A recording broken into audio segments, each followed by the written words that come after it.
देखिए बच्चों, हमारे लेसन का अगला टॉपिक आता है बच्चों। देखो इसमें अम्लीय वर्षा का पीएच। जो अम्लीय वर्षा होती है बच्चों, उसका पीएच होता है क्या है। देखो इसमें कि जब वर्षा के जल का पीएच मान, जब वर्षा होती है या बारिश होती है, जब उसका पीएच मान 5.6 से कम हो जाता है तो उसे हम अम्लीय वर्षा कहते हैं।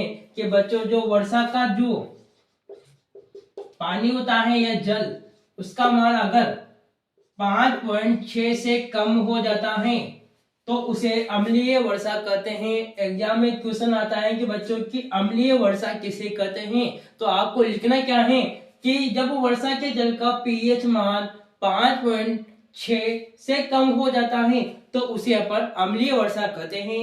फिर देखो बच्चों, अगला टॉपिक आ जाए अपने लेसन का। देखो इसमें स्रोत तथा उनमें उपस्थित अम्ल। जो बच्चों जो अपने स्रोत होते हैं उनमें कौन कौन से अम्ल उपस्थित होते हैं। देखो इसमें स्रोत में देखो बच्चों, सिरका, सिरके में कौन सा अम्ल पाया जाता है, एसिटिक अम्ल। इसमें क्वेश्चन आते हैं बच्चों एक एक नंबर के कि सिरके में या सिरका में कौन सा अम्ल पाया जाता है, तो आपको लिखना क्या है, एसिटिक अम्ल। फिर देखो बच्चों, संतरा, संतरा में कौन सा अम्ल पाया जाता है बच्चों, सिट्रिक अम्ल। फिर देखो इमली में कौन सा अम्ल पाया जाता है, टार्टरिक अम्ल।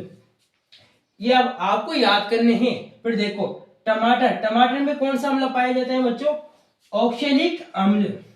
फिर देखो दही, दही में कौन सा अम्ल पाया जाता है, लैक्टिक अम्ल। फिर नींबू में देखो बच्चों, सिट्रिक अम्ल। ये दोनों सेम ही हैं कि संतरा और नींबू दोनों में सिट्रिक अम्ल पाया जाता है। फिर देखो चींटी का डंक, जो चींटी डंक मारती है वो भी एक अम्ल छोड़ते हैं, देखो मेथेनोइक अम्ल।